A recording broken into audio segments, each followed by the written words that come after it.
Well, you can each have one Okay, individual. okay, okay. Okay. This is off. This is on. So now I know. So where do I? How do I? Push the button. Right there.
Hello, hello.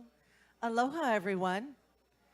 I just noticed it's exactly 6:30 p.m. and none of you are on Hawaiian time.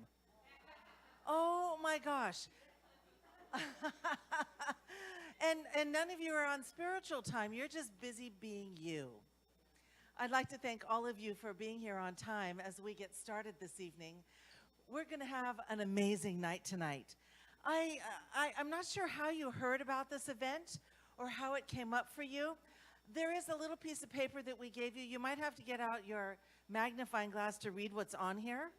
I promise you when you get home, there's lots of information about what happens at Unity besides fun things like this event. And we'd love to have you join. There are a couple of people I need to introduce to you right away. And the very first person I'd like to introduce to you is the man that holds this place together with his vibration and his power and his sensitivity. And that's our senior pastor, Reverend Tim. Would you please stand?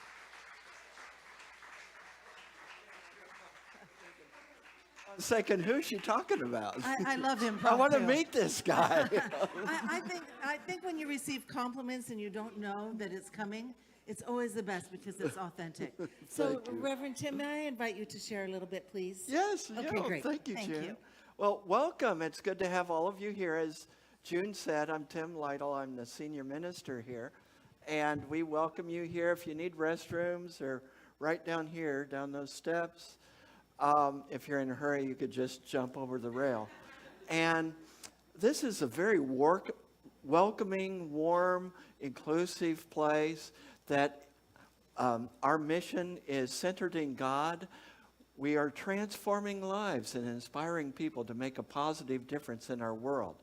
And this particular movie tonight is about the transformation of lives and inspiring all of us to make a difference in our world. We welcome you here. We'd love to see you in any of our activities. We put just a few on the back of that flyer, but you can always look us up at unityhawaii.org. And also our main service is at 10 o'clock on Sundays. So I don't know if there's anything else I need to say, but... I think you hit all the right spots. Did I get it? Yeah. All right, welcome. Thank you for coming tonight. Very good. And I'd like to welcome everybody that's watching online. On Sundays, if you can't make it to the Sunday service, you're always welcome to hop online, Facebook, YouTube, or on the website. And we welcome, it's all roads lead to the same path here, and the path that you're on is the right path for you. I joined Unity about 18 years ago. I snuck in because somebody said it was a spiritual community, and I said, what's that? And then they said, it's a church. And I went, I'm not going. I am not going. And they said, but your father, we trusted him. He was our doctor. And we've known you since you were 12. Well, that was 18 years ago. Today I'm a licensed Unity teacher, and I'm delighted to be here representing Unity and this program that we're going to hear about tonight. I've known Marcia and Lucie for some time. I met Lucie when she was playing a guitar on the porch before she was even engaged to her husband. I think they may have just met. I think she might have been a sofa sleeper. I'm not sure. I just knew that when I met Lucie, I wanted to be her friend. She was a light. She had that unicorn spirit that reminded me of myself a little bit. Since then, we have traveled with Heart Cards Global to Unity Village, to Missouri. In Missouri, we've done a variety of things together. And one day I convinced Marcia and Lucie that I wanted to work with them. And we met at a cafe, Java Mocha, or Mocha Java, and we've become friends since then. And since then, Marcia is now sitting on the board for Unity Church of Hawaii. So we've made friends and done all kinds of things over the years. So this evening, my penmanship is as small as what's on this piece of paper. We're going to hear a little bit about the history of Money Talks, but what the hell is it saying? We are going to hear a poem and a song, and then we're going to let the show begin. I want you to know that the first half is 45 minutes. One more time, the ladies' room is on this side, the men's room is on that side, and the doors are open. Feel free to step out if you need to. We are going to have an intermission. We have snacks. We have chilled water. And if you'd like to make a donation, we would gladly accept that. And after the show, if you feel like, dang, that was so good, I need to put a little bit more in that bowl. Because money talks, and I'm going to say, this is what the heck I'm saying. And so I invite you to let your generosity flow. Enjoy this moment. There are many poignant pieces in this play, and there's one song that I've actually downloaded, and it makes me cry. And so I want you to be aware that you're going to have a lovely evening. Your hearts are going to become full, and you'll be absolutely delighted that you spent your time here tonight. So let me welcome Marcia and Lucie. The diamond necklace. Money talks, but what the hell is it saying? Marcia and Lucie. Do you want to stand here? Okay, we're standing in the light. Aloha, everyone. Aloha. Oh, good. Oh, wait, want to go this way? Okay. Okay. So, yes, first of all, we want to thank Unity Church. We want to thank Reverend Tim, Reverend Johanna, Sean, Jerry Denton, Tina, everybody. I'm sure I'm leaving somebody out. But they've been so supportive, and so we're so grateful for sponsoring this wonderful event. Anything you want to add to that? I think I want to briefly add. So this is really a total full circle event today, because when I moved to Hawaii about 13, almost 14 years ago, I was homeless in a VW van cruising around the island with my now husband, and I was waiting for kind of floating around a little bit, and my husband said, we should go to Unity Church, you know, just to get you grounded a little bit. And we went to this place, and I remember that it was Reverend Sky's day where he said it was about the moon in the pond and the reflection of the moon in the pond. And I will never forget that moment. I fell in love with this community, with Unity Church, and since then I sang many times on this church as a singer at the Sunday service. I made many, many connections, also German connections, and all of my touring in Germany I actually really thank Unity Church for, because I met one woman out here in the garden from Germany, and she has connected me to the best women's circles in Germany, and that's how I was able to tour Germany for the last 13 years. So thank you for that, Unity Church. I also wanted to welcome everybody online, especially my son Rain from Colorado. He's tuning in, and everybody else that's online on the live stream. We wanted to give you a little context and history about the show Money Talks, but what the hell is it saying? So Lucie and I met around 2012, correct? And you're going to learn more about this in the show. But we started working together creatively, and we birthed the first version of Money Talks probably around 2015, right? So that's when the first version of Money Talks, but what the hell is it saying, was birthed, and it kind of got fleshed out and developed more. We have performed this two-woman, two-act musical in almost every theater in Hawaii, for the entire women's prison, for drug rehabs at Habilitat, for churches and synagogues. We actually performed the show here many years ago. We did it for corporations. What am I leaving? Oh, and we were flown to Colorado as the opening show for a new theater in Southern Colorado. So every type of audience has watched this show, we used to say from millionaires to those that were just out of prison.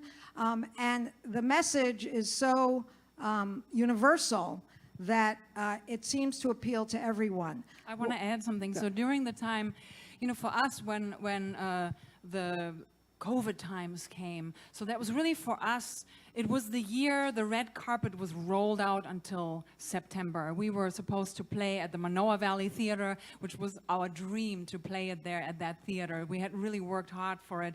We had already our first sponsors coming in. We even already flirted with a little off-Broadway theater in New York City, and we were so dedicated. And then we all know what happened, and it was like the red carpet was pulled beneath our feet. But Marcia and I, we are very well known for, especially if you see the show and if you read one of our books that we also co-created, we actually created a whole program around our play, a What's My Worth program for people online. So we had women's circles online where we helped women to discover their self-worth. We created a whole curriculum, right, for schools. We were like busy on Zoom even during that time. So this play has really been almost our own spiritual teacher, I would say. Yes, and so the only other thing I want to say about what you're about to see in terms of the show is that you're going to actually see a performance, a sold-out performance we did at Doris Duke Theater, Honolulu Museum of Art, in 2017. Now, so that makes, it's 2024, so that's 7 years, but the show's actually a little bit older than that. The show's about 9 years old. The content of the show is more relevant now than it's ever been, and I'm going to give you one more little thing. There is going to be a cameo of someone in the show that you all know and the entire world knows. And that's all I'm going to say. You just need to have that context. Yes. And so before we begin, I also want to acknowledge the director of the Doris Duke Theater performance is in our midst today, and it is Joyce Maltby. Please stand up, Joyce. Woohoo! Joyce is an acclaimed actress and director for decades, and we're honored that she's here. And I also want to acknowledge her daughter, Becky, yes. Who, please stand up, Becky, because when we were invited to do Money Talks at Tag Theater, we were so excited to do it. The night before opening night, this was before COVID, I came down with 103 fever and the worst flu ever. And Marcia never gets sick. I never got sick. The night before, And God bless Becky, who jumped in for 8 performances with the script in hand, singing and dancing, and It was a miracle. It was a I miracle. watched it, you know, somebody was holding up the phone, and I was watching it, and it was very humbling, because that's the first time I realized, I guess I'm not that important. Because Becky did such a great job. So thank you, Becky Maltby. Well, that's it, right?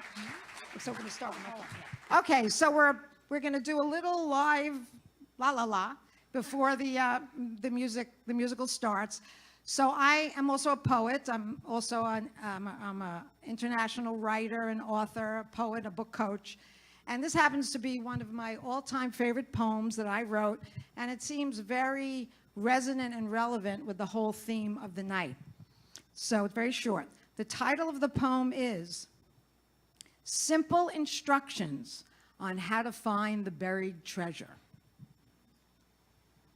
Praise where you are. Praise the darkness and the light, battling for dominion on the field of your heart.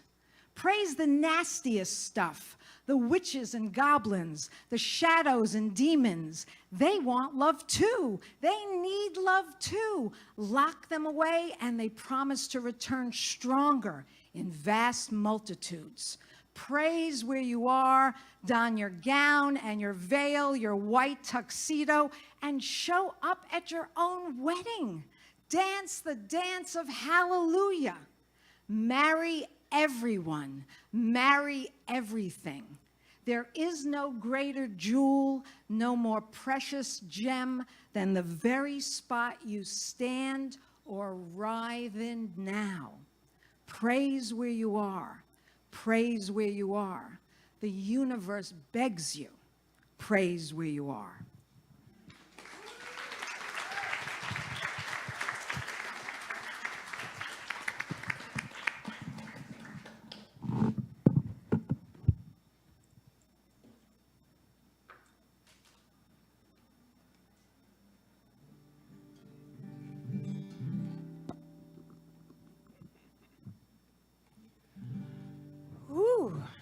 Thank you, Marcia. This is another full circle, because when Marcia and I did our first live event, it was actually at the Calvary by the Sea Church, where we just exchanged poems and songs. And we started it with that poem, and I'm going to sing the song that we played back then. The song has evolved a little bit since then, but the core message is the same. And I'm a traveling poet, I'm a singer and songwriter, and a soul sound alchemist. And I follow the craziest callings. And I'm about to do it again, because my homelands of Germany started calling me back when my father passed away 2 years ago. And I didn't want to listen. I closed my ears and my eyes, and I said, I'm not going to go. It's cold, it's going to be rainy, it's going to be gray, I don't like it. And then, you know, life. And certain things started happening, and Germany started really flirting with me hardcore. And so now I'm like, okay, I'm going to go on tour, I'm going to spread some light, because right now, there's some light needed over there. And I'm just going to be there for it. With my torch, and my guitar, and my heart. Here we go.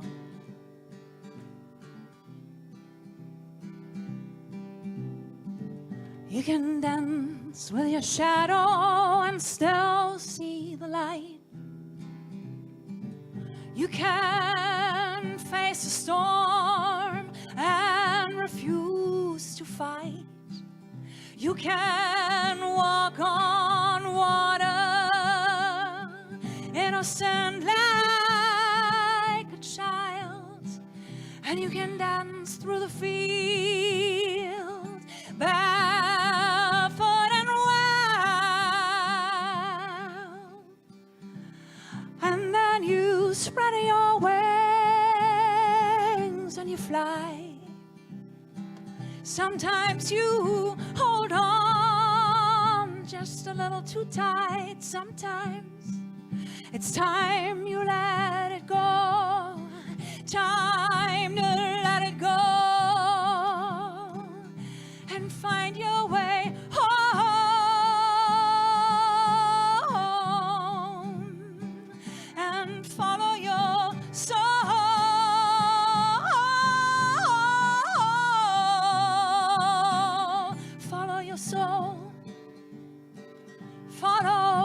your soul.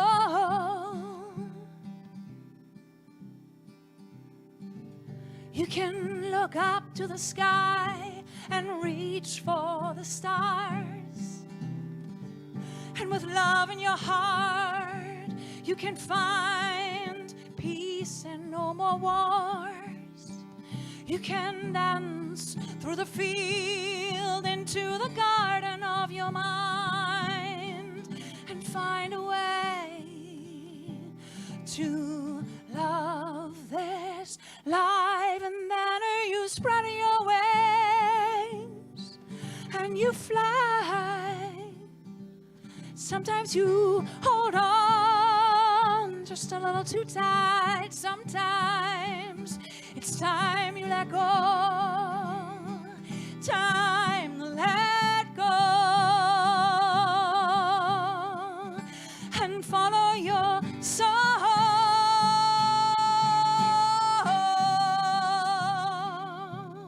Follow your soul.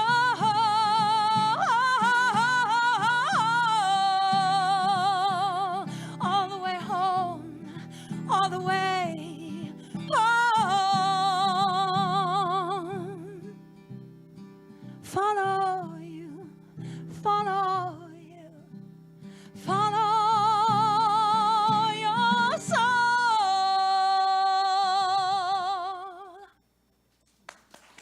Thank you.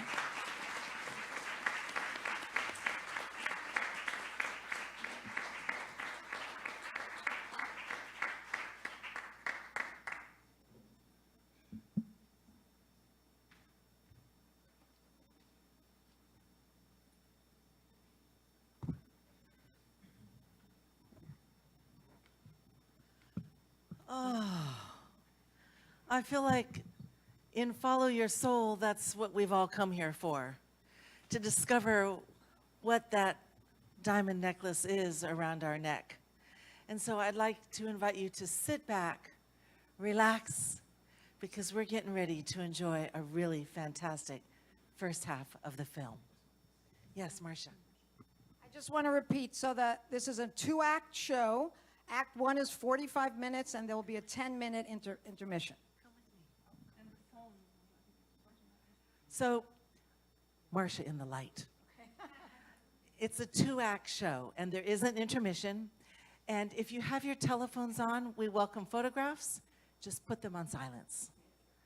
Are we ready in the back? Action? Is that how we do it? Lights. Camera, action. This show is not based on a true story. It is a true story. So without further ado, please sit back and enjoy Money Talks.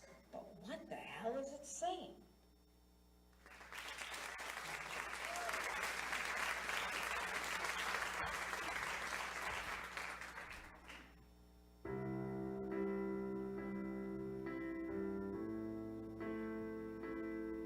Hi, my name is Lucie. And all you need to know about me is that I love writing songs.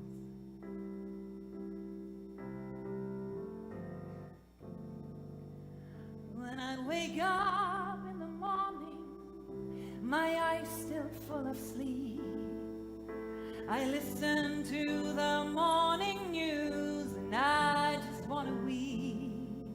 I wish that we could all be one and live a life in peace.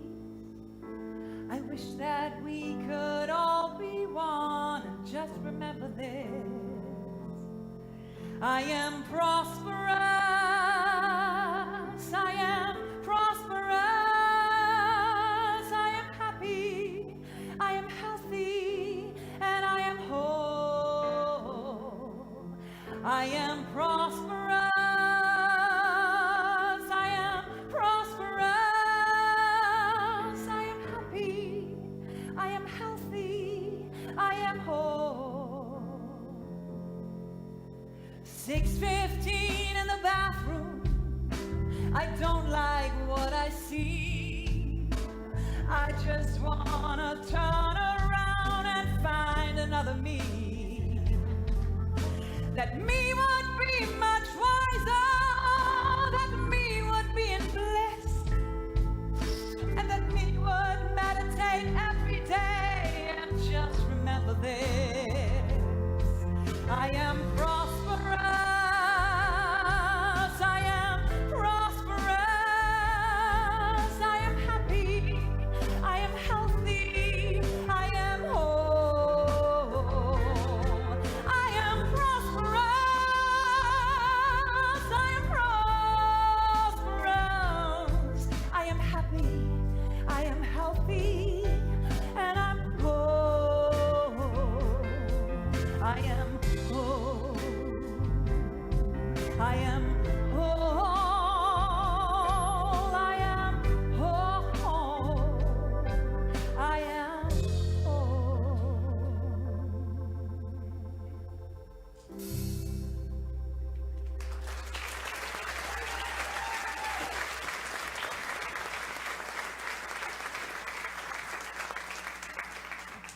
I'm Marcia, and all you need to know about me is that I want to sing deep like the earth, round like the big black women in the gospel choirs.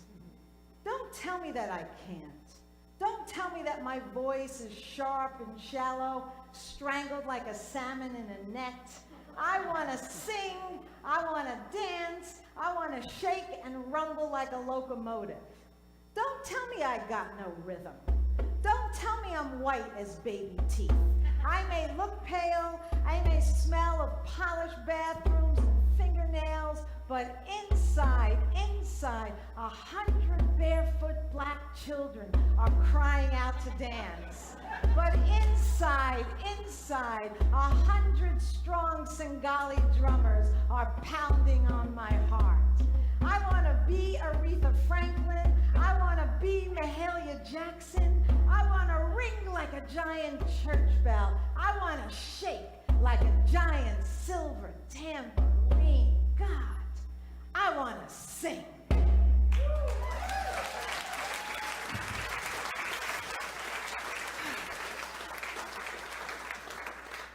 15 years ago, back in Germany, my mother gave me a book. It was called Das Feengeschenk, a gift from the fairies. It was a book about nature spirits and how you connect with them. I fell in love with this book. I became a little bit of a fairy nut, so I started dressing up as a fairy, and I did fairy performances all over Hamburg, Germany. I did. I gave this book to all of my girlfriends, and I carried it around with me everywhere. 25 years ago, I moved to Hawaii from New York City. The beauty and nature here overwhelmed me. And then a really strange thing happened. The flowers and trees started to speak to me. I wrote it all down. 7 years later, I sent the manuscript to a British publisher. He loved it. The book became an international bestseller in Germany, Switzerland, and Austria. Believing in Fairies, a manual for grown-ups. So 4.5 years ago, Marcia and I met here in Honolulu for the very first time at Mocha Java Cafe. We got introduced by a mutual friend. I was so excited to be meeting someone from Germany. I wanted to show off the German version of my book. Hey, Lucie, this is the German version of my international bestseller, and the title is Das Feengeschenk. It's the same book. It's the same book. We must be destined to do something together.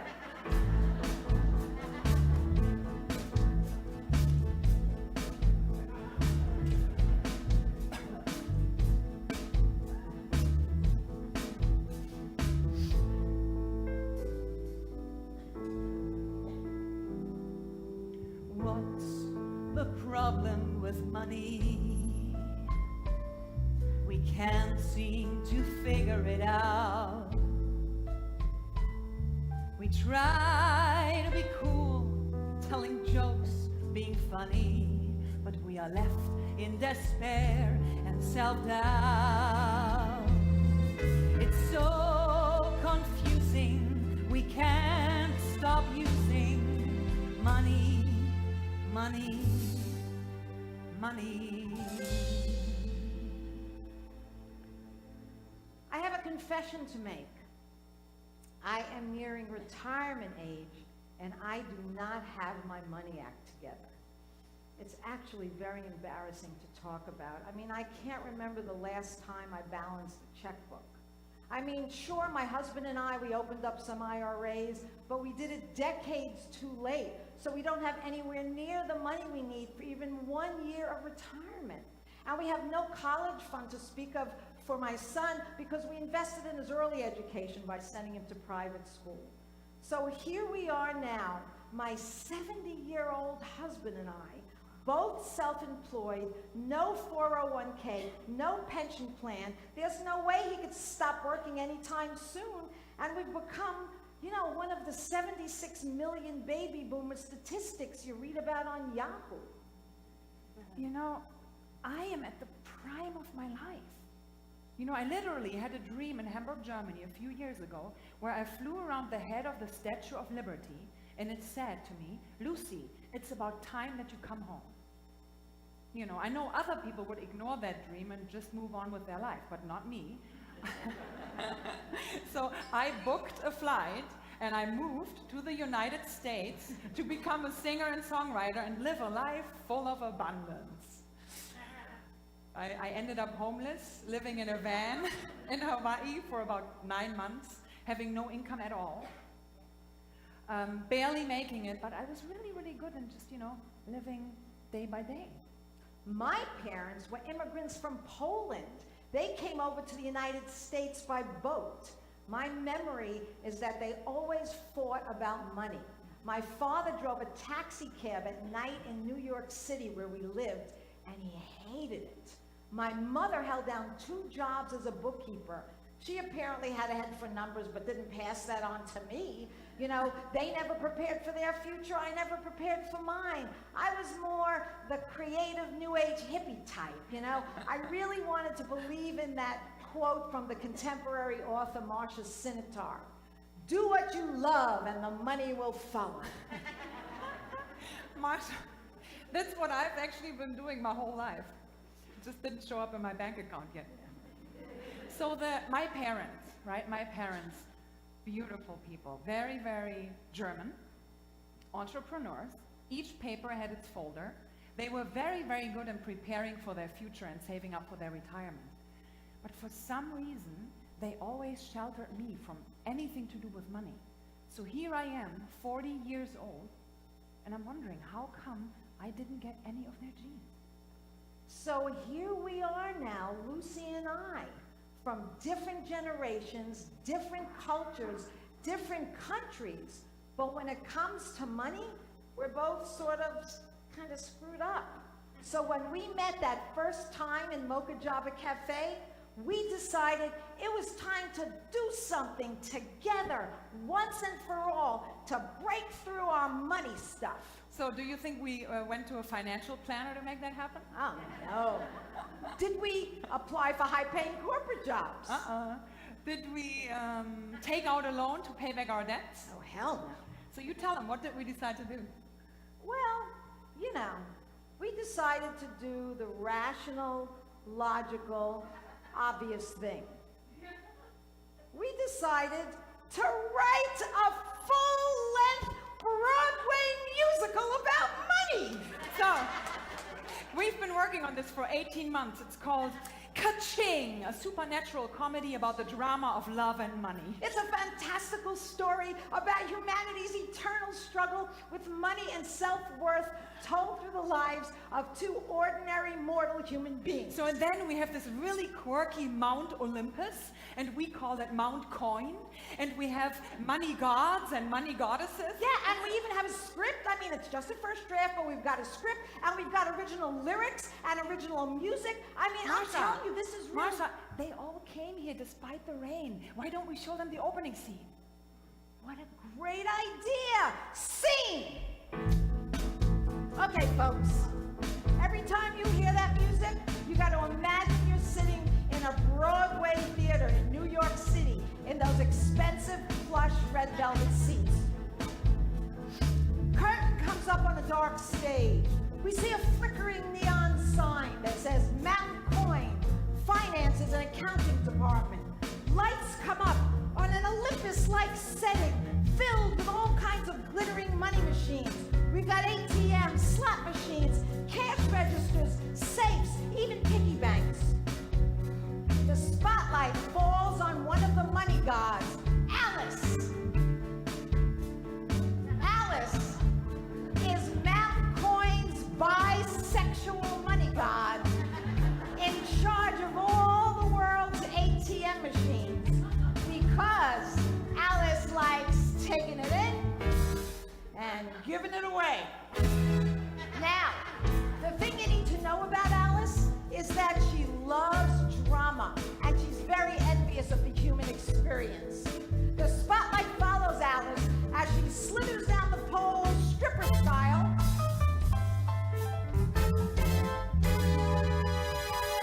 that connects Mountain Coin with the earthly realm, and she lands smack in the middle of a busy New York City street in front of a shiny new ATM machine. She steps inside the ATM machine.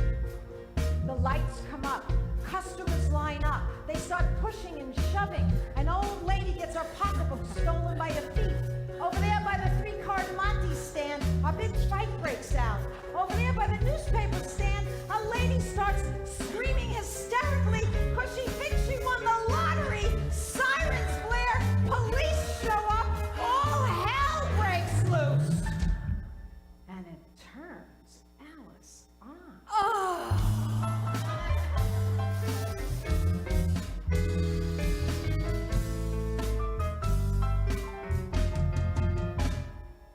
So what's your problem with money? You can't seem to figure it out. You try to be cool, telling jokes, being funny, but you are left in despair and self-doubt. It's so confusing, you trouble using money. Money, money. What's your story with money?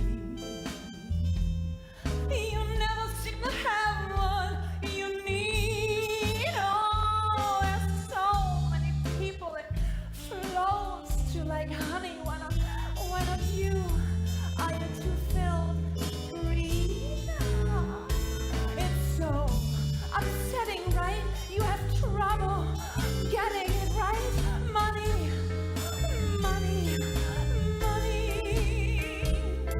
So what's your issue with money? It's just paper and metal and such. It's a tool that you use or abuse. So lovely. I mean, why do you worry so much? It's so delightful, but you find it frightful. It's sexy, it's soothing. You find it confusing. It's so delicious. You find it suspicious. Money, oh, money, money.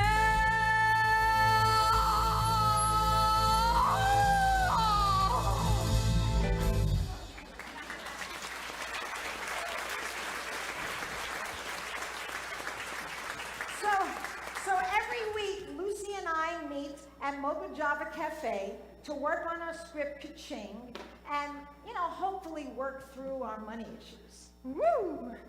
Meanwhile, I'm working as a nanny making $20 an hour.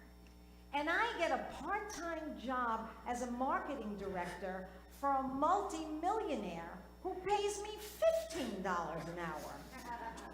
Eventually, I get him up to 25. No wonder we put this in our musical. Scene! Okay, there's that music again. You're still in the Broadway theater, and you're still in the big opening number. In Broadway musicals, the opening numbers, they go on and on. Now, I want you to imagine a chorus line of dancing billionaires. Freeze! Okay, folks, the scene you're about to see, Lucie and I wrote this 4.5 years ago. Just remember that. Hit it, Ross!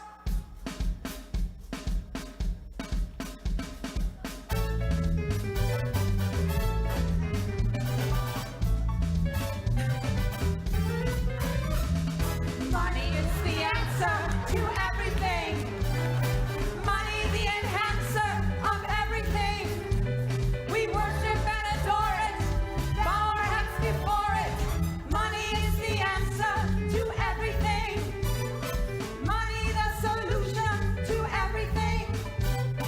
Bringing absolution to everything. We praise and adore it, get on our knees before it. Money is the answer to everything. Money is the answer to everything. Money is the answer to everything. Huh.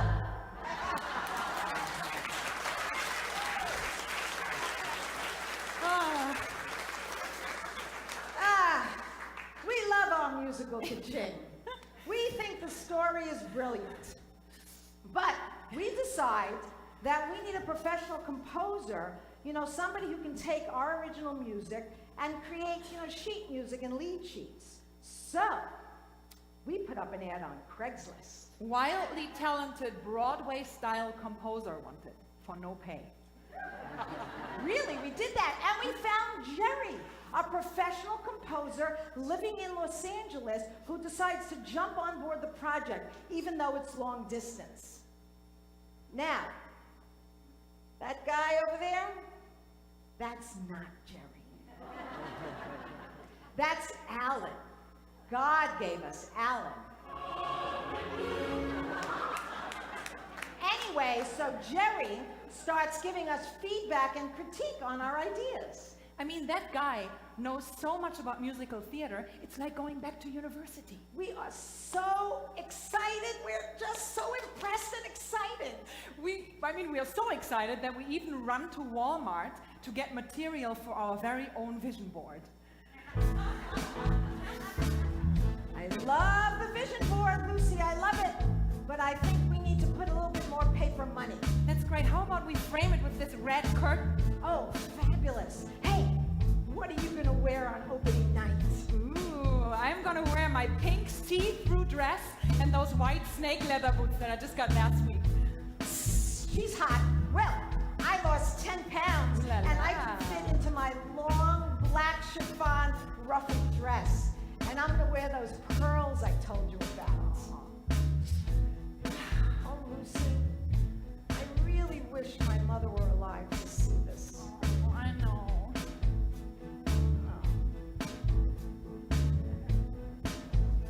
Oh my God. Marcia, it's happening. They're producing our show. We got so excited that we thought it was really happening. It's opening night. The lights are so bright. The audience cheers. An incredible sight. Ka-ching! Tony winning day. Ka-ching! Of critical acclaim. Ka-ching! We sold the movie rights. Oh my God! Ka-ching! It's Oscar winning night. Broadway. Here we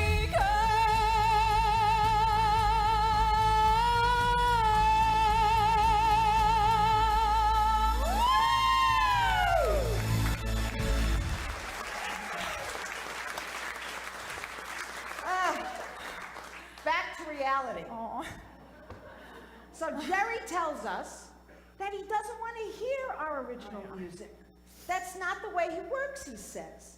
He says that we have to give him a good, solid first draft script, and when he gets that, he will compose all the music from beginning to end.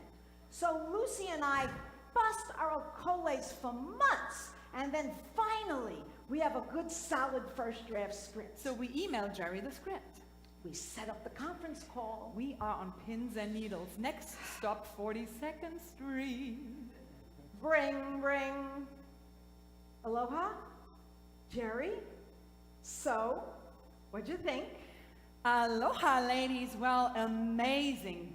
Great start. Good material. Great, great, great. But I can't start writing the music yet. You girls have to go back to the drawing board. The story is just too predictable. We fall into a deep depression. Stop writing for months.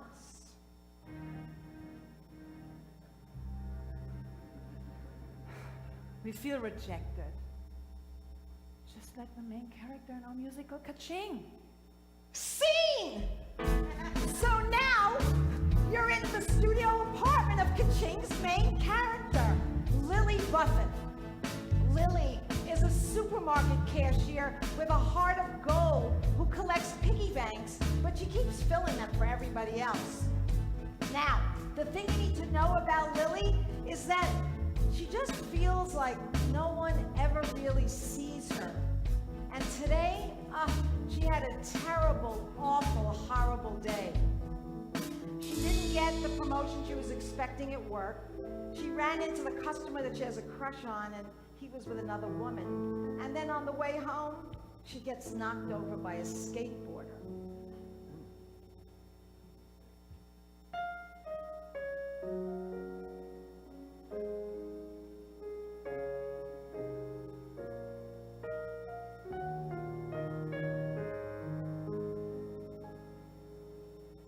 Am I invisible, completely unseen?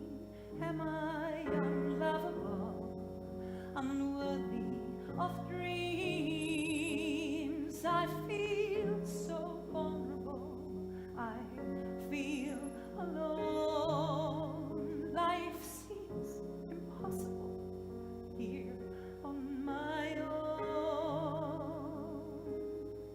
And I'm cheering for everybody else's show. Nowhere left for me to go. Applauding for everybody else's song. Someone tell me what I'm doing wrong.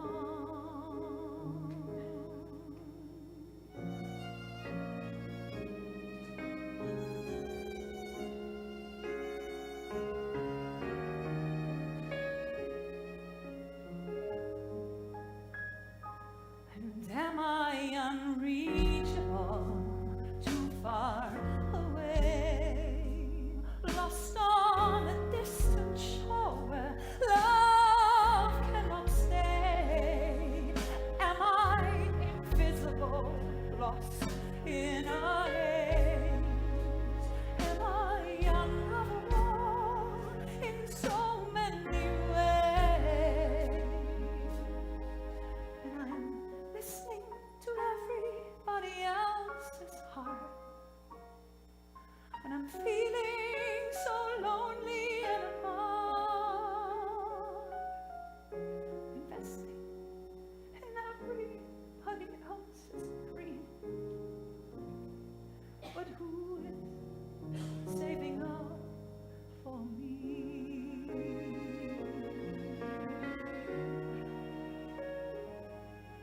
And I'm holding a vision that I cannot see. And who is dreaming dreams for me?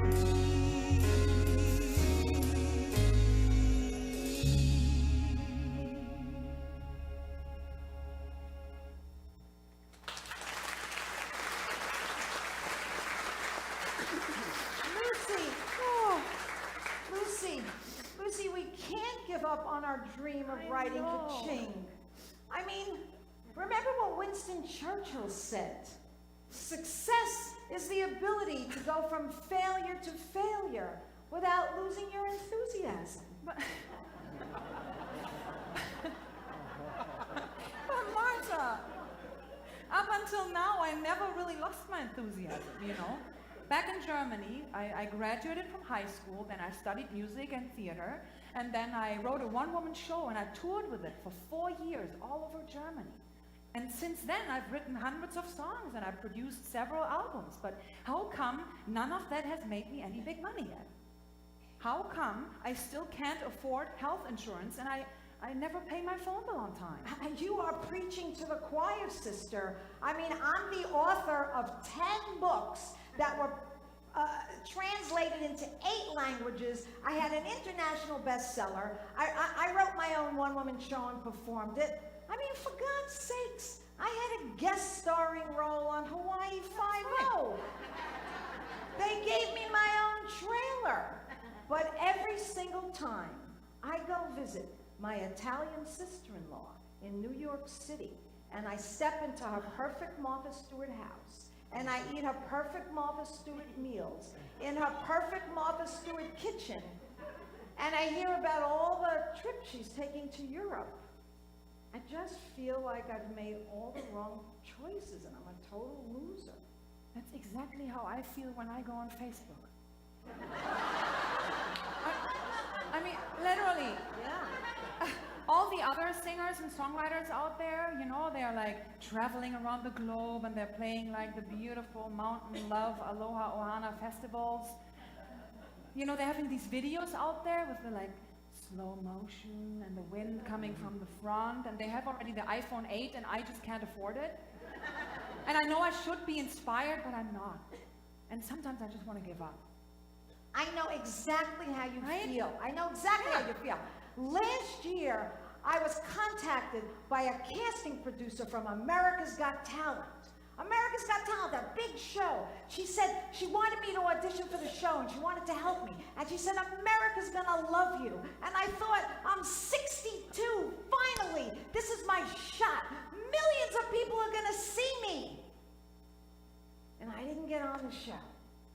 Same here. I got invited to be the opening act in Montreal for a band called Marillion. They're huge in Europe. And it was just me and my guitar and my red dress. I was just so excited. And I thought, I'm going to sell hundreds of CDs. Well, how many CDs did I sell? 5 CDs. And 3 of those 5 CDs my husband sold in the elevator on the way to the show. And I have this friend, never wrote a word in her life, publishes her first book, and she makes $1 million. I wrote 10 books. How come I didn't make $1 million? I mean, everybody and their mother are getting gigs in Waikiki. And they never call me back. Hey, knock off the whining. See. Okay. Now we are on Mount Coin. On Mount Coin, you see a humongous golden throne. And on that golden throne, pacing back and forth on it, is Mr. Z, because he's a very short person. Mr. Z is played by Marcia tonight because she is a very short person. Mr. Z is the CEO, the head honcho, the big banana, the Zeus with the juice of Mount Coin. What you need to know about Mr. Z is he hates whiners and complainers. Yo, forget about it. Enough with this pity party. I didn't get on America's Got Talent. I only sold 5 CDs. Humans, they've been complaining about this crap for eons, and I'm sick of it. Do you hear me? Sick of it, always complaining. What should I do about it? I know. I'll start over. I'll wipe the slate clean, a new earth. How should I do it? A flood? No, that's not very original. A meteor! Bam! Worked for them dinosaurs! Wait! Alice!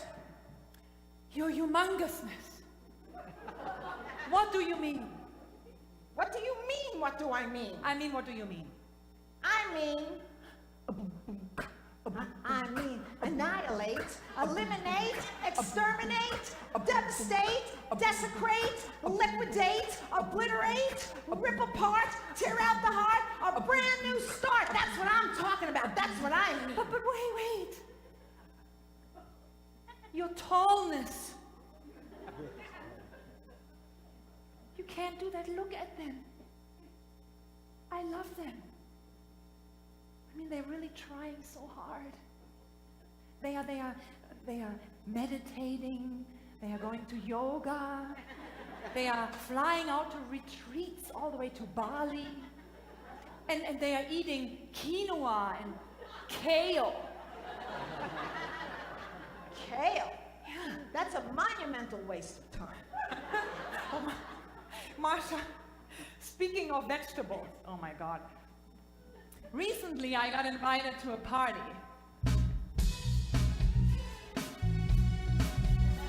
You know, one of those beautiful homes, Diamond Head Road, with the perfect ocean view and the sunset. And there I was with my champagne glass with a green juice in. Oh, yuck! And then I realized, this is not a normal party. This is a network marketing event where everybody is raving about this green juice and how it has changed their whole life. And I'm having a moment there. I'm thinking, what if this juice has the potential to change my life? I mean, they're telling me I only have to work 2 to 3 hours a day. And I can make money while I sleep.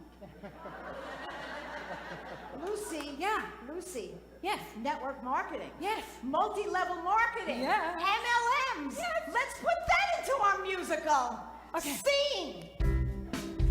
All right, now you're on a New York City street at a juice stand where you meet the other human character in Kaching, Danny Smith. Danny is Lily Buffin's best friend. Now, the thing you need to know about Danny Smith is that he's a dreamer and he can't seem to commit to anything.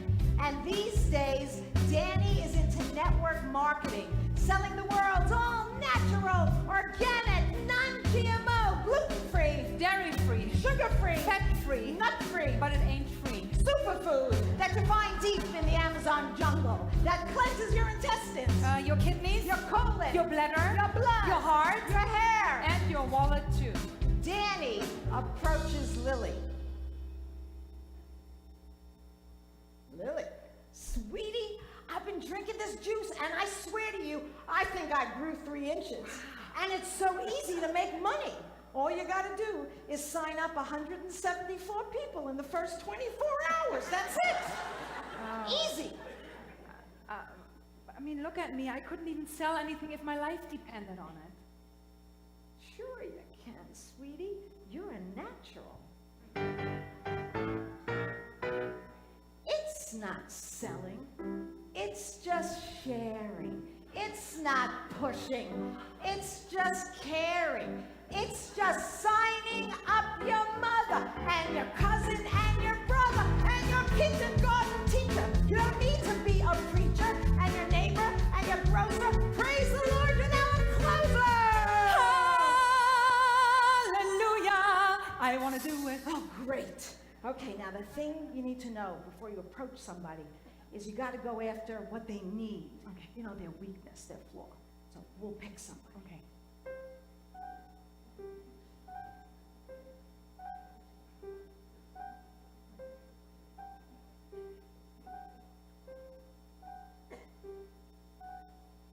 Okay, you could do it. Okay. Hi. How are you? Do you want to grow hair? No! No. But he needs it.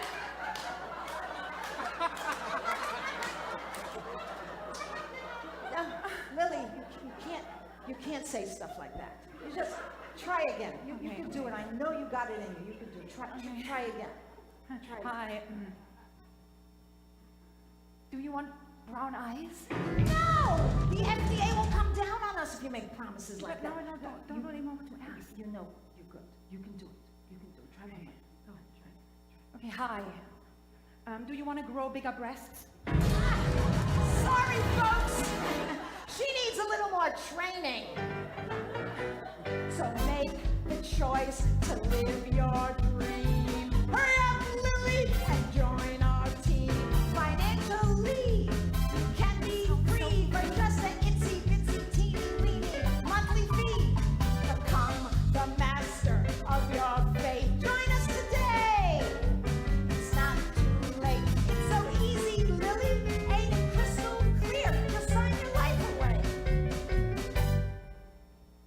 right here. Oh. Oh my God. Marcia, I hate network marketing. I mean, literally, it's always like this, you know, this is the one and only solution. We have figured it out. This is the one and only product. Just leave me alone with those rainforest berries and green algae shakes. Like, enough already. I read all those books. I went to all those workshops. In fact, tonight I brought a golden glitter list of 10 workshops that I've been taking over the last probably 8 years. The 10 steps to enlightenment. The 9 days with your inner child. The 8 thoughts to become rich and famous. The 7 bridges you have to cross. The 6 paths to eternal happiness. The 5 keys to live your dreams. The 4 doorways to the soul. 3 nights of solitude. The 2 be who you really are, secrets. And the one and only you. And you know what? Not really making more money. Still judging other people. I'm still judging myself. But what really gets me, you know, what really gets to me is that I constantly have the feeling that I'm just not doing enough. I'm just not doing enough. Marcia, maybe I should give network marketing a chance. I have another confession to make. Lucie, remember when I did network marketing? Oh, yeah. I joined a company, it was about 8 or 9 years ago, and it was this health and wellness company, and they made this technology that went on your cell phone that was supposed to protect your brain from electromagnetic radiation. And this was before we thought cell phones were dangerous, and I became a nut. I thought that I could save the world. I was running up to people in the street saying, put down your cell phone, it's gonna give you brain cancer, unless you buy this product for $34.99.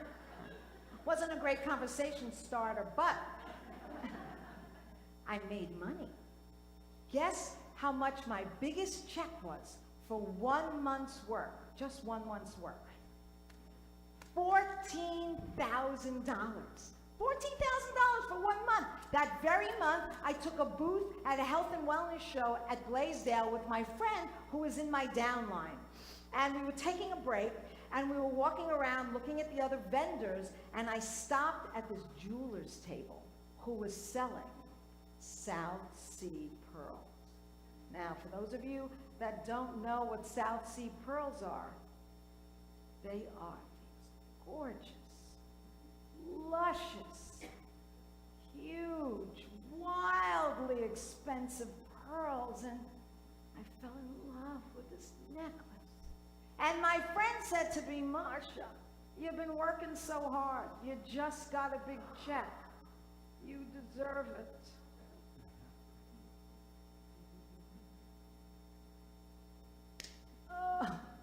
I bought the necklace. $4,000. I spent $4,000. I mean, I freaked out. I swear to you, I usually buy my jewelry in Walmart. I ran into the ladies' room at Blaisdell, looked at myself in the mirror with all that money around my neck, and shrieked, thank God my mother is dead. Scene!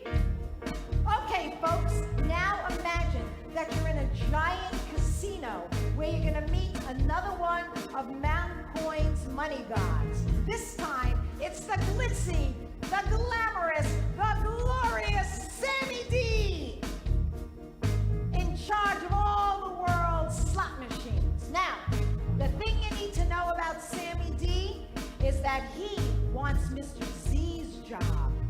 He wants to be the king of Mountain Coin. Welcome to my casino. Welcome the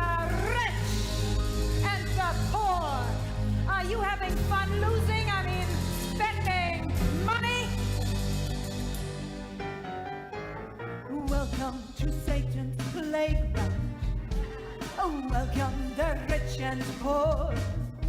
When you lose it, you win it. Lord knows you're in it, and you will come back for more. Welcome to Satan's circus, a place without night and day. Be you black or Caucasian, native or Asian, heaven knows you lost your way. When you give up your own choices, obey the wrong voices, heaven knows you have lost your way. Welcome to my nirvana, a place for the best and worst. Be you meanest or nicest, give in to your vices and leave feeling blessed or cursed.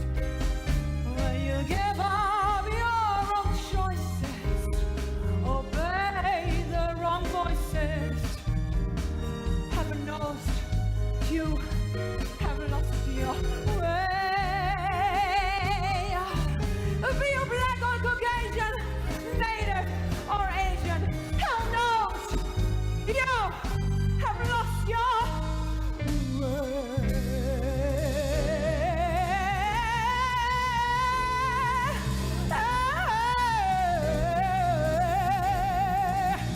You have lost your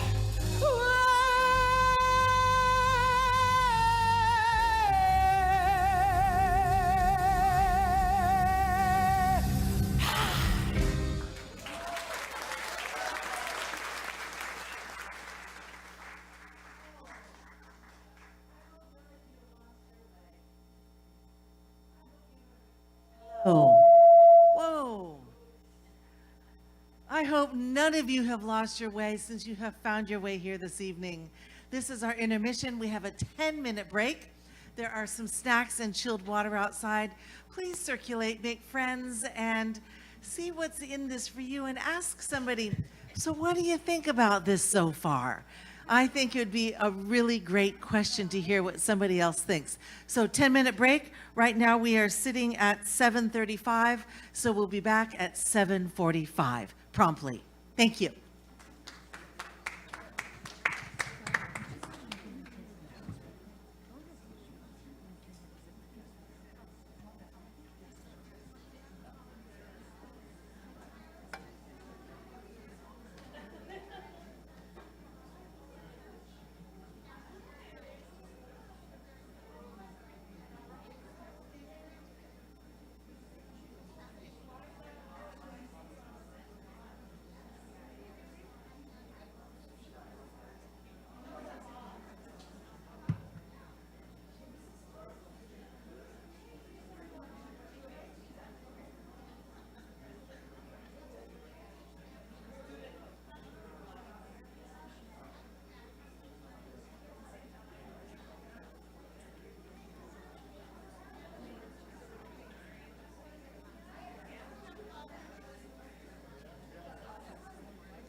Well, this performance that we're at, we took him over to see it, okay? And it was raining so bad that we're all pulled in, we didn't have umbrellas.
"7:45, ladies and gentlemen. If I could invite you all to find your seat, that would be fantastic.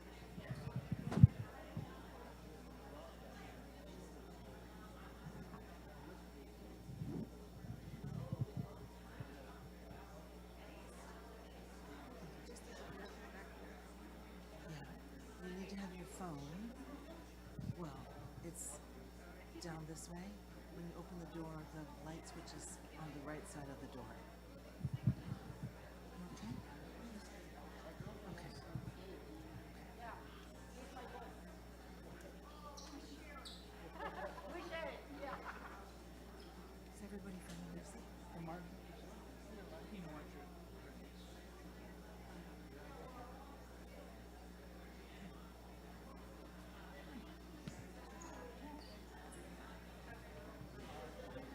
All right, ladies and gentlemen, if you could find your way back to your seats, we'll be ready to begin. Let me go out and gather the masses outside. Thank you. You folks ready to come in? Ladies and gentlemen, can I have you come in for the second half? Thank you.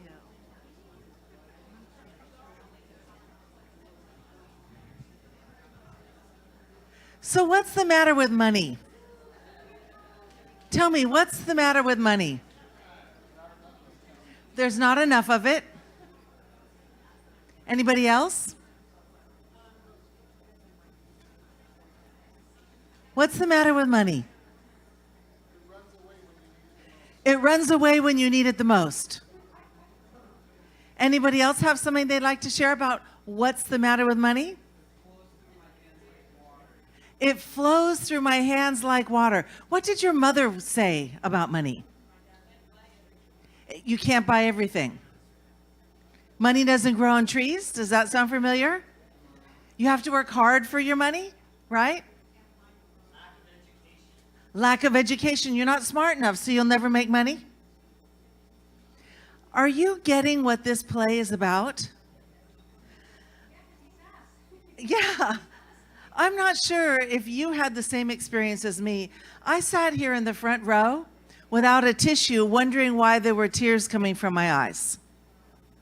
I felt myself weeping in so many experiences that it felt like me. I'd like to tell you that this smashing dress that I'm wearing is from a thrift shop. Yep. Everything I'm wearing is from a thrift shop. And I'm proud of it because I had just the right amount of money for this outfit. Do we have all of you coming back in? Are you all ready out there? We're ready to get started.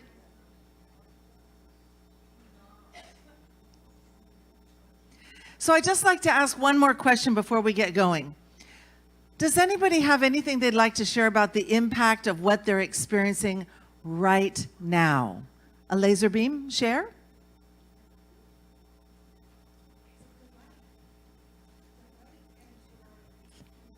Let me pass the mic. Please share. The delight and joy at the humor of something that we all have experienced. It's not anything that's foreign. She's talking about our lives and the influence money has and how it's a blessing and it's a curse. Beautiful, thank you.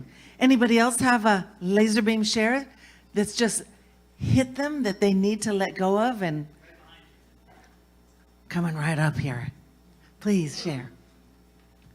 I noticed that throughout the whole movie, they're trying everything to make money except turn to God. And that's the only way you can do it. Stand by.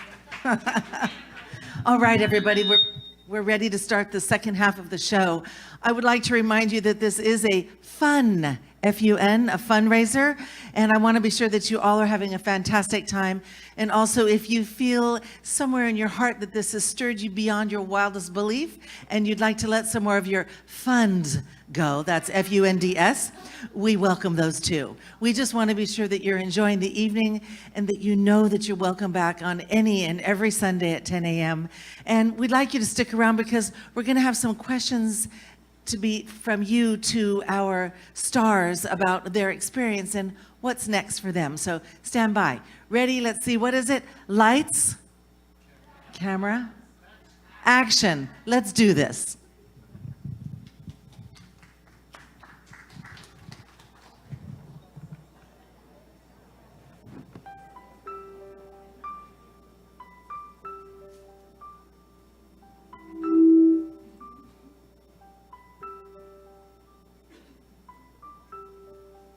Marcia, they all came back.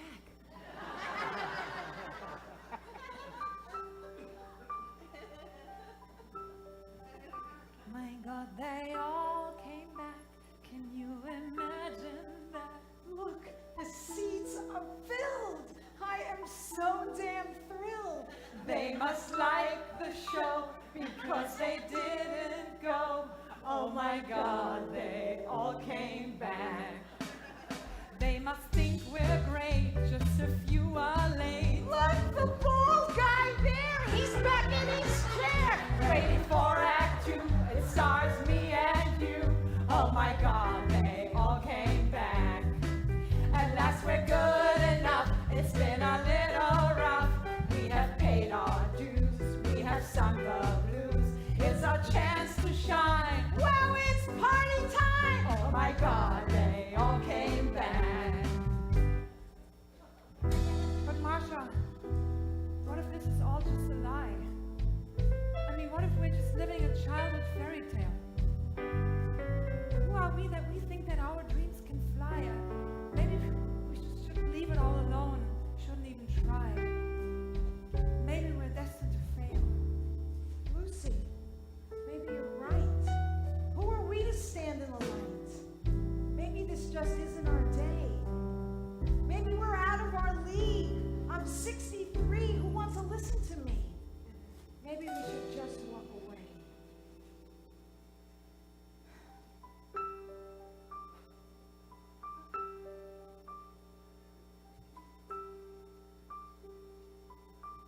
But Marcia, they all came back.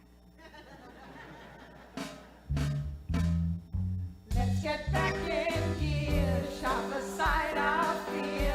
We must find our place, powder up our face.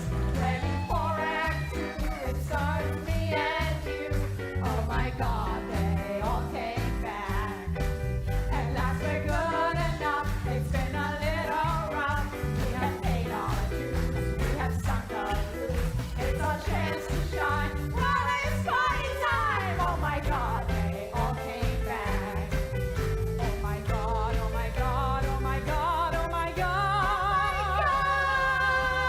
They all came back. Woo!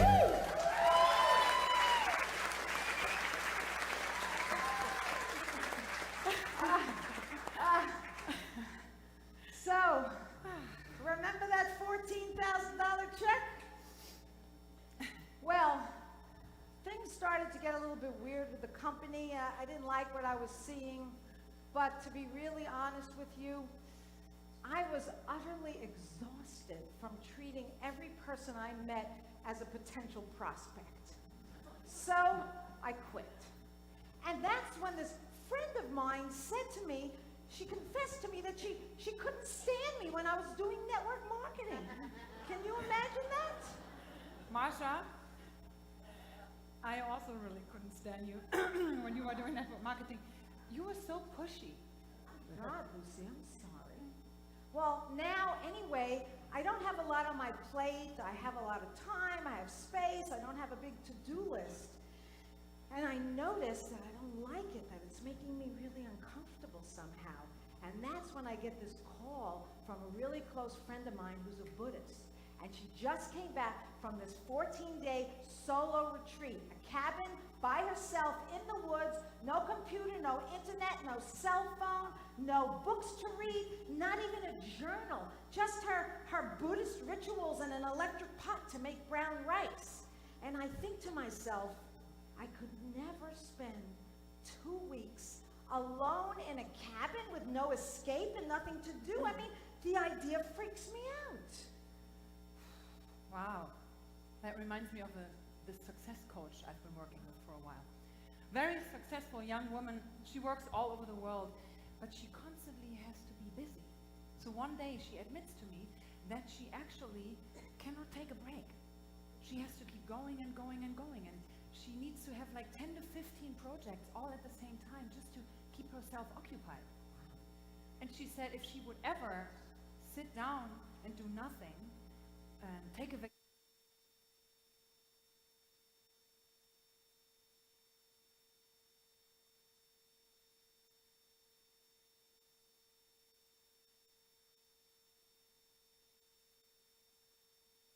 yeah, we have a little time. No talking? Yeah, just breathing.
to play something.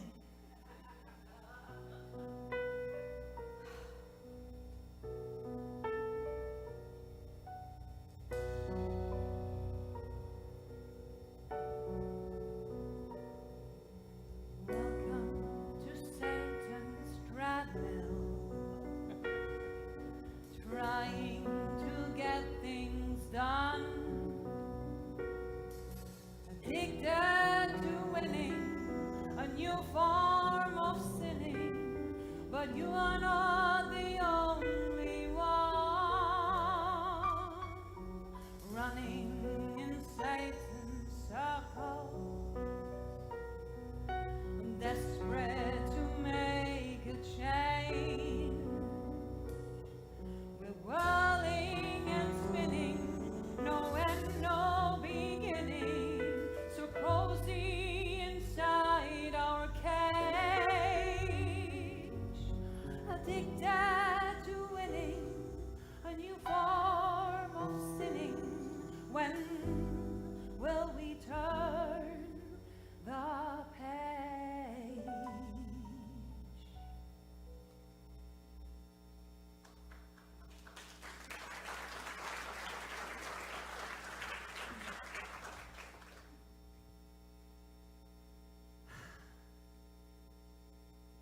I'm standing in the middle of the Kahala shopping mall. It's a Wednesday afternoon. It's one of my nanny days. The kids just ran over to the Apple store. And I feel a little bit weird. I'm a little anxious. I almost have the feeling I'm having an outer body experience. And so I imagine myself in this gigantic cement box, air conditioned, and it's called Kahala Mall. And inside that box, there are all these tiny little glass boxes, and each glass box represents an opportunity for people to go in and spend some money and then buy a little something that makes them happy for a moment. And people run around frantically from glass box to glass box to buy a little piece of happiness, and then they hold on to it, they cling to it, and then they bring it back to their home. But they're hardly ever in that home because they have to pay for it. So they go out and they work and to make more money and to buy more stuff, and they bring that stuff back to their house. But they're hardly ever in that house, and they feel lonely in that house, so they go out and they work 10 to 12 hours a day in jobs that they don't really like to make money and to buy more stuff and to make more money and to buy more stuff, and they bring it back to their house, but they're hardly ever in that house because they have to go out and they have to work and they have to make more money and they have to make more money, more money, more money, more money, more money. And then they go back and then they, Marcia, what are we doing? Lucie, exhausting. I'll tell you what we're doing. We're doing exactly what Rumi, the 12th century mystical Sufi poet, says we're doing. You wander from room to room, hunting for the diamond necklace already around your neck. But what is success then? I mean, is it only tied to doing things, achieving things, getting specific results? Am I not successful because I don't make a steady paycheck with my music yet? Am I not successful because I don't have a diversified portfolio or a Martha Stewart kitchen? Or because I have a bunch of manuscripts at home that I didn't finish?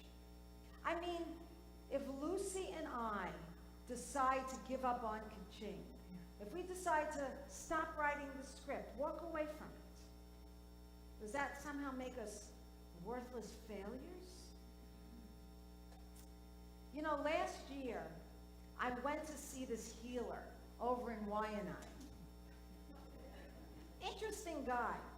He started out by asking me questions, but he asked me the questions using something called muscle testing. Now, for those of you that don't know what muscle testing is, it's a way of asking the body the question because the body doesn't lie where the mind can lie. So it looked something like this. He told me to put out my arm, took his 2 fingers, put it on my wrist, told me to be strong, and then he said, "Your name is Marcia." And he pushed down and told me to resist. And I was strong like an ox because my body knows my name is Marcia. Then we did the exact same thing again. This time he said, "Your name is George." I was weak because my body knows my name's not George. And then he asked me this really interesting question. He said, "Do you value yourself?" And I thought, do I value myself? Of course I value myself.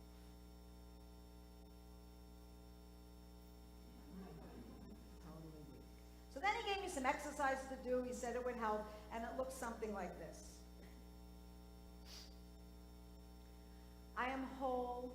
I value myself. I have inherent value.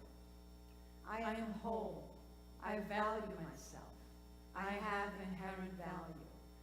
I am whole. I value myself. I have inherent value. Look how this ended up in our musical. Scene! Okay, folks, Act 1 is over. Intermission is almost over. You're on your way back from the bathroom, and maybe you stop at the Ka-Ching souvenir stand. So maybe you bought one of our Ka-Ching coffee mugs, or Money Talks coffee mugs, or our books. You settle back into your seats. Curtain comes up on Act 2. The stage is a soft, beautiful blue because it's twilight in New York City. Lily sits alone on a park bench. Danny sits alone in his apartment, and they're both pondering the same question.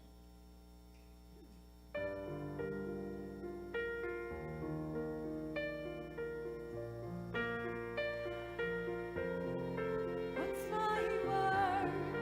What's my worth? Am I given it at birth? What's my worth? What's my worth? Can I buy it? Can I trade it? Can I hide it or create it? What's my worth? What's my worth?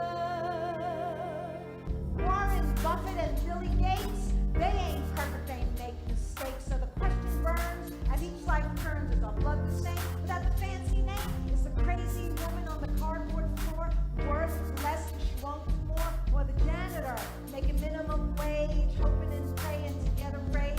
With his kids wishing for a magic genie, are they less than the guy with the Lamborghini? The question burns as each life turns. Is our blood the same without the fancy name? Is there anyone on this whole damn earth who can tell me, please, what's my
Wow. That healer was right on the money, wasn't he? This whole idea of inherent value, inherent worth. But is my worth really independent of what I do or don't do? Is my value really not enhanced or diminished by what I own or don't own? I mean, does it really not matter how many people come to our show, or how many people buy my CDs, or how many likes I have on Facebook? Lucie, I think we have the whole definition of success and failure and worth, upside down and inside out. I mean, it just pisses me off. Marcia, I mean, we really have to lighten things up a little bit. Okay, scene. Welcome to the Goods and Green supermarket where Lily Bucket works. Lily just got yelled at by her grumpy Italian manager for leaving her cash register to sweep up the dog food aisle. Lily! What do you think you're doing? Get back to your register. Who do you think you are? You're just a cashier. Lily bursts into tears just when Danny walks into the supermarket. Lily, sweetie, don't listen to him. Listen to me.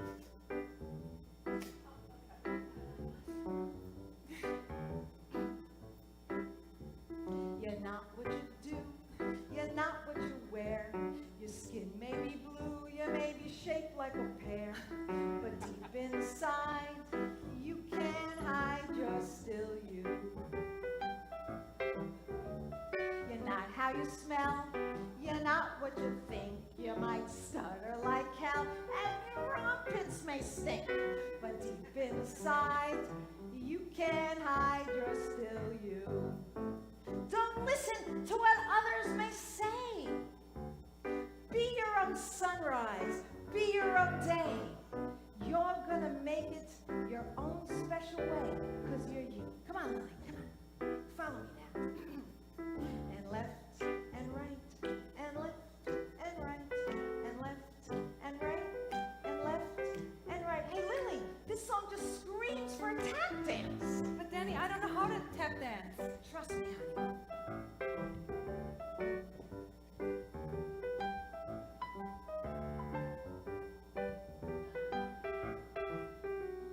And left and right, and left and right, and left and right, and left and right.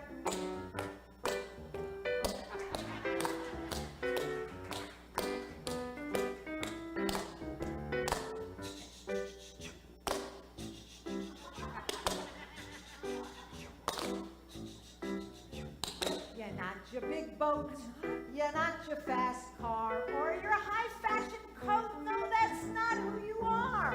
'Cause deep inside, you can't hide, you're still you.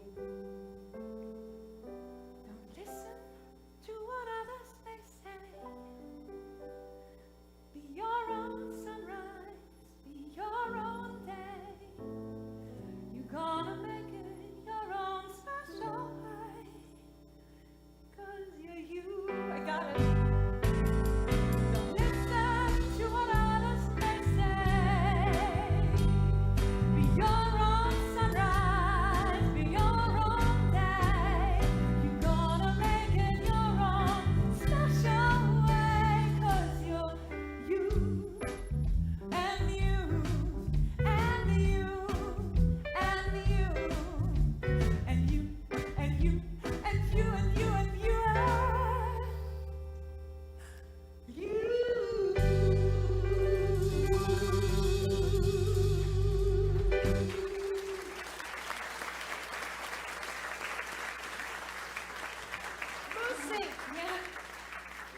Lucie, listen to the lyrics of that song. I know. I mean, listen to the lyrics of all our songs. Somehow we have this whole success, failure, worth, money thing all upside down and inside out. I mean, maybe being rich really looks different for everyone. You gotta tell them what happened with your van. Oh, I love that story. Okay, so for those of you who don't know me yet, I am the proud owner of a green VW van, 79, Westphalia, and her name's Frida. And Frida and I got stuck at a gas station. And I had about $20 left that had to last for the rest of the month. So there I was, and I was, filling her up with gas. And it started smelling a little bit weird. And I looked down, and I'm standing ankle deep in a lake of gasoline. And I'm thinking, oh my God, one mistossed match and the whole thing is going to be over. And I hear the voice of my father in my head, right? Sweetheart, you really shouldn't buy an old car like that.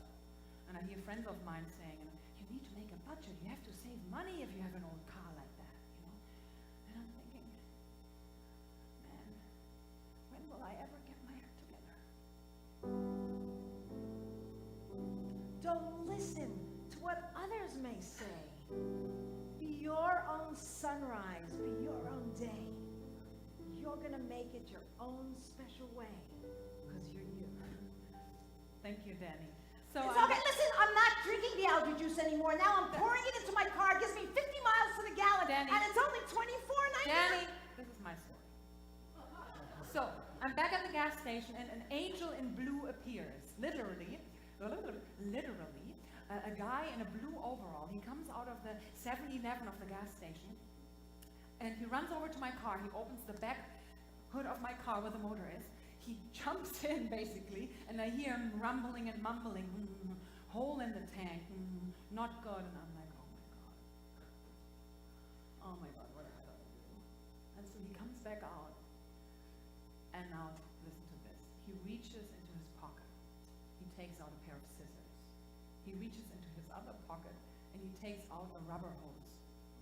He cuts the rubber hose. He disappears in the back of my car. And 5 minutes later, he comes back out, and he looks at me and he says, you were lucky. The hose was old, and I replaced it. And I was like, and you happen to have like a pair of scissors and a hose like in your bag? And not only that, so he tells me he's also the owner of a repair shop around the corner. So with the last drops of gasoline, I follow him to the repair shop, and then all these guys are starting to work on my car.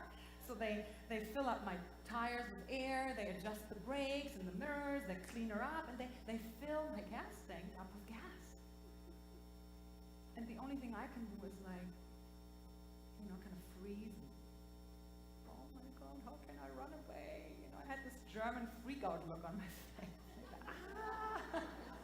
And then the guy, the owner, comes over to me and says, sweetheart, how about you go home and you write us a really nice testimonial on our website, and we call it even. I mean, it almost makes me cry, And that reminds me of one of my favorite quotes.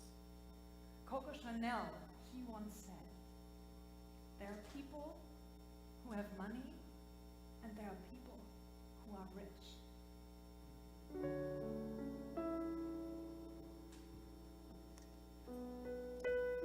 So one morning, I'm walking my dog Zoe in the valley behind my house. It's a beautiful day, the sun is shining, but I'm not feeling it because it's the end of the month and I haven't paid my mortgage, my maintenance fee, my health insurance. And I'm just feeling like, how come there's never enough? How come there never, ever seems to be enough of anything? And then I look up and I see these 12 bright green wild parrots that live in the valley behind my house. My parrots. And then I noticed that, gosh, there's got to be hundreds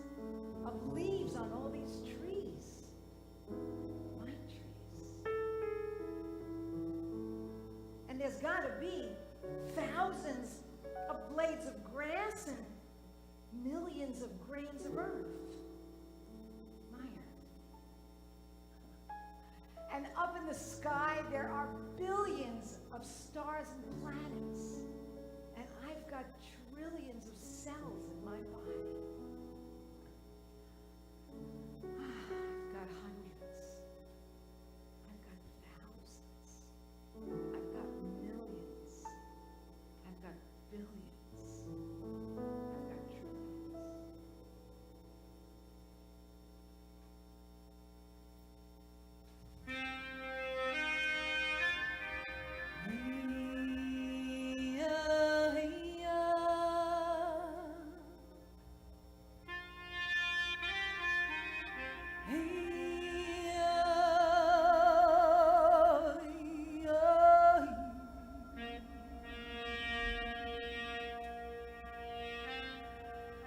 I've got hundreds. I've got thousands. I've got millions. I've got billions. I've got trillions. Abundance, abundance. I've got hundreds. I've got thousands. I've got millions.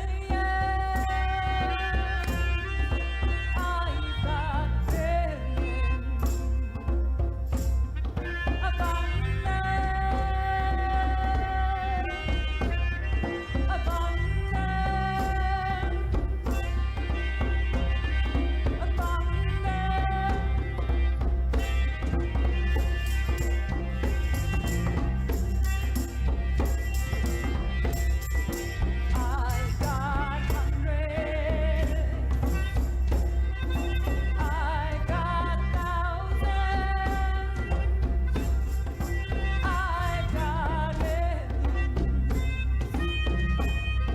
billions.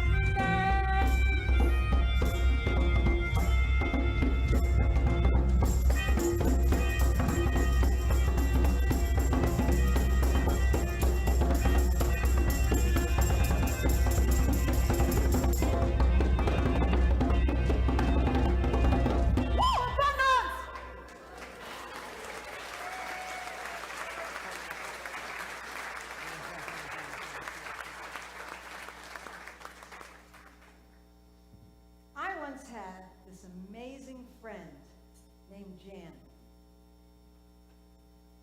Jan lived on the Upper West Side of New York City.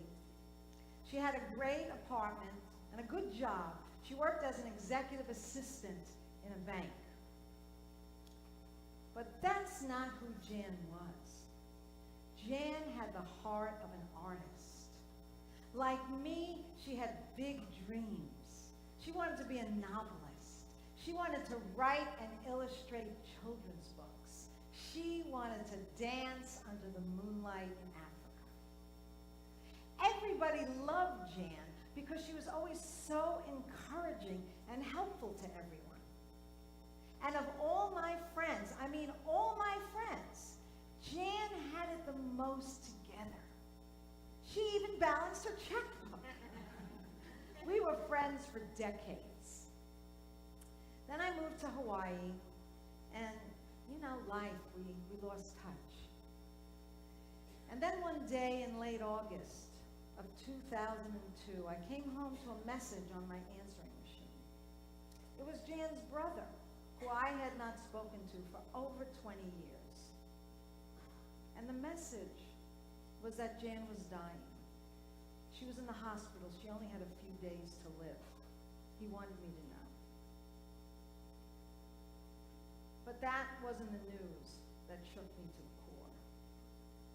It was the details he shared with me when I spoke to him. Jan had lost her job at the bank. stopped paying her rent, got evicted from her apartment, and ended up living on park benches in New York City, refusing help with a tumor on her leg that she refused to get looked at by a doctor.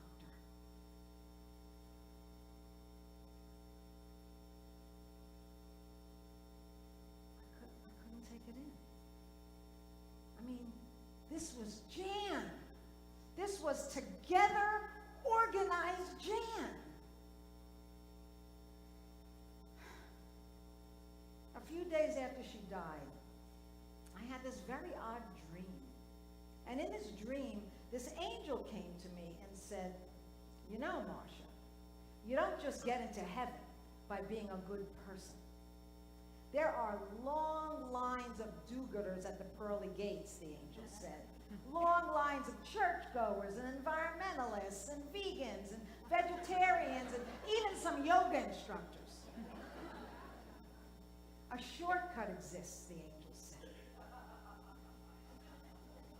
You just tell St. Peter a really good story, a juicy one, an authentic one full of ups and downs, successes and failures.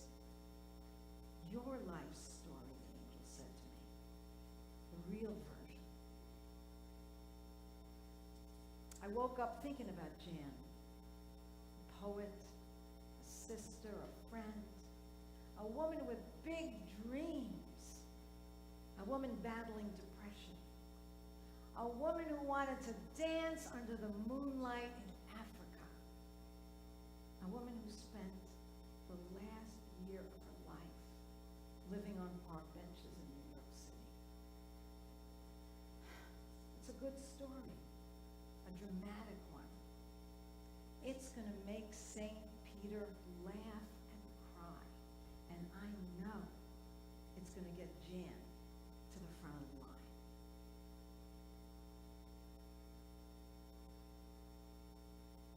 Forget safety. Live where you fear to live.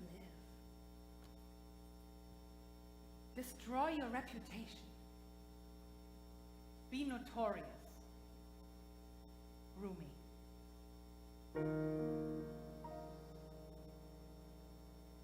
Why do we measure ourselves by achievement? Why does it matter if we lose or we win?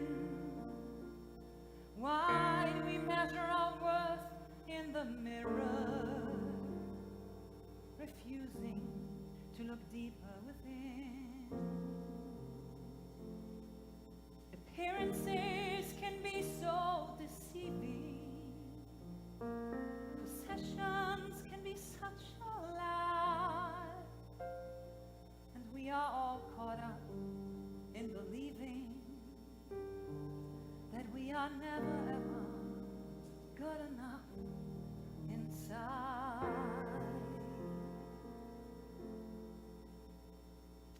Okay, folks, we've come to the end of Kaching, and this one's for Jan.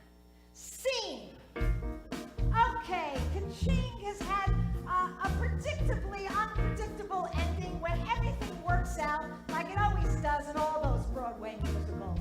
In fact, Danny Smith realizes that he's always been in love with Lily. Lily quits her job at the supermarket. They form a company called I See You, where they travel the world teaching workshops on self-worth. And now the entire cast of Kaching comes out on stage, money gods and mortals, to sing the grand finale number, Immeasurable.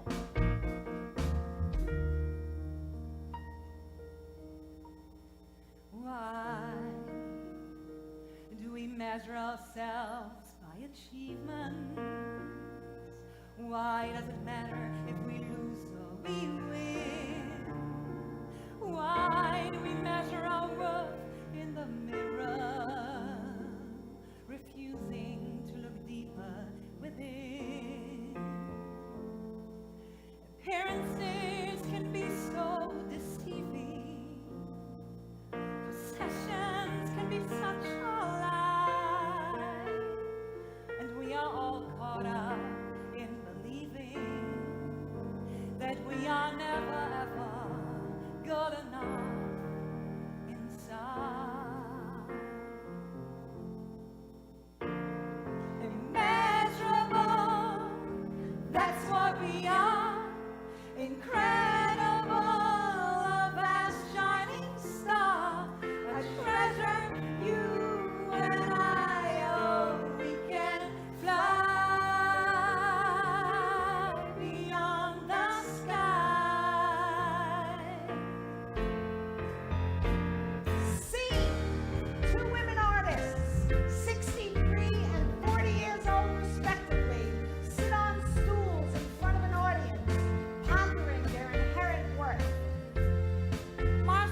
Comments, please. Or if you need to throw some money their way, you can do that too. Or you can throw money at Unity Church. There we go. So questions, please, or comments, remarks, celebrations, words of wisdom, thank yous, ahas. Oh, thank you. Well, I feel like thank you for saying that, because I'm very emotional right now for many reasons. To see that and still sometimes not feeling good enough and not feeling having accomplished enough is kind of really remarkable. You know, I have to really take that in. And I feel like the play has really a new hooray at the moment. It all started out with showing it to two friends a few months ago in a little apartment in Waikiki, and then we did it for Marcia's birthday in my garden, and now we're here, and I feel like the show is coming back to us and is showing us a new way of being transported back into the world. So, and I'm really still envisioning it on Broadway. I'm not quite sure if we're gonna be the ones playing it. I would also be completely happy having someone else play Like it. Becky Maltby. Yeah, Becky. Play me. There's probably another young German woman living her Broadway dreams in Germany, in New York. And I would also just love to fly to New York first class from Europe and watch myself on the stage. And actually, I was feeling a little hot Yeah. and dizzy, which is why I'm sitting. So one of the things that we put on that tiny little program that you got where you need a magnifying glass is, you know, if you know of any organizations or that would want to use the film, the show, as a fundraiser, it's a great movie as a fundraiser. We also want to invite you to go to our website, ilovemoneytalks.com, and you actually, on that website, ilovemoneytalks.com, you can see the 10-minute documentary that we made during the pandemic. Part of it was in Manoa Valley Theater, which was shut down, really talking about realizing how successful we really were, even though, you know, it never showed up in the bank. So we encourage you to share the film on the actual Act 1 and Act 2 of the film is on our website, I Love Money Talks, for free. Send it to your friends. They can make a movie night. I recently have done that. I've sent it to friends that invite your family, invite some people, make some popcorn, and really make it a thing, because it's so, it really has touched so many people. Like the feedback that we're getting, it's always weird to toot your own horn, believe me. Like I've been, you know, an artist for so long, and it's always weird to invite people to my concerts. But over the years, that's how my fan base has grown, by going up to people in line at Whole Foods being like, hey, do you have plans Friday night? I'm gonna play there. And some show up and then they're like, oh my God, thank God you spoke to me at Whole Foods, you know? So please tell your friends. It might be even better if it comes from you instead of me calling them or writing them an email. So now that we know it's going to Broadway, do we have some other questions or just some aha moments that showed up? Shannon.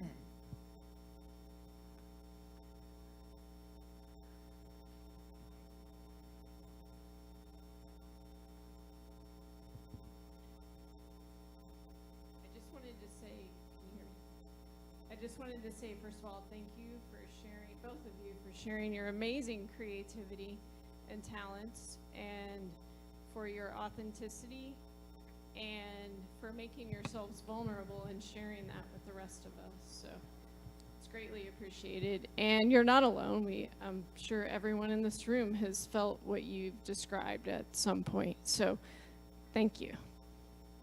You're welcome. Thank you. Thank you, Shannon. Anybody else? Thank you. This is a continuation of my first response to you, which again is just this huge thank you. Your talent and the joy that you bring to such a serious subject is absolutely remarkable. But I also wanted to know is if some of this music is available on your website for us to buy and listen to again. So we have on Spotify is actually, I think there's really only What's My Worth. Yeah, there's only What's My Worth. That was the only song we recorded like in the studio as like a full song. The rest somehow didn't happen because there were interesting things happening behind the scenes. Who knows? I mean, that might be a fun project to take on a different time. But you can definitely go on Spotify and search What's My Worth. That song is there. And for the rest of it, you gotta watch the show again. Great. Do we have any more questions or comments or pieces or parts that moved you that you'd like to share with Lucie and Marcia? Oh, here, Tim wanted to share something. Reverend Tim. So each time I see this, I get something more out of it, something new out of it. And I really want to thank you for doing it. So many of us, like in unity, you know, we really believe that there's only one power and one presence, and that all this is available, yet still we have this programming that there's not enough, that we're in lack, that maybe we don't deserve it. And you bring all of that out so well. So I really love that song about being right where you are. What is it? You? It's you. Don't listen to what others may say. Be your own sunrise, be your own day. You gotta make it your own special way. 'Cause you're you, and you, and you, and you, and you. Thank you. Thank you. Another, please. Thank you. My name is Anna, and it's so funny because I was coming with my friend Christine. She joined me last minute, and driving down here, we got stuck in the traffic, and we were talking about, like, oh my God, 401k, retirement, I don't know what to do, and it's just like, it's all played down here when we arrived. I would just like to know, like, where we can leave reviews for you, like if there's a Rotten Tomatoes or something, how can we share it with friends or? So I think if you want to leave us a review, there's business cards, right? Yeah. Exactly, but better write us an email with the review, and then we're gonna make sure we put it on the website. Okay. But please, ilovemoneytalks.com. ilovemoneytalks.com, not moneytalks.com, because that is a porn site. Oh, I just went to the wrong place.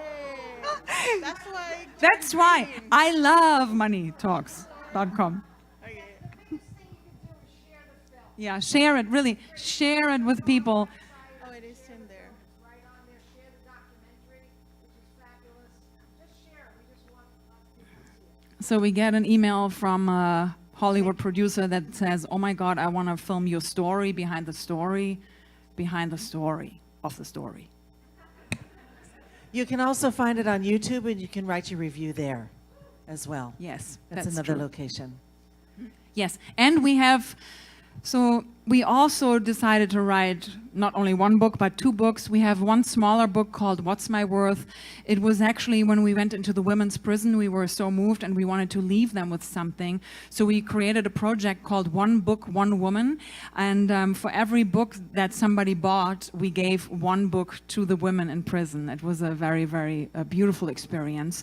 And the other book, Money Talks, but what the hell is it saying, is really kind of like, it's our journey with little, with our wit and wisdom and different steps along the way of how to pick ourselves back up, how to dust ourselves off, and how to keep on shining no matter what's coming our way.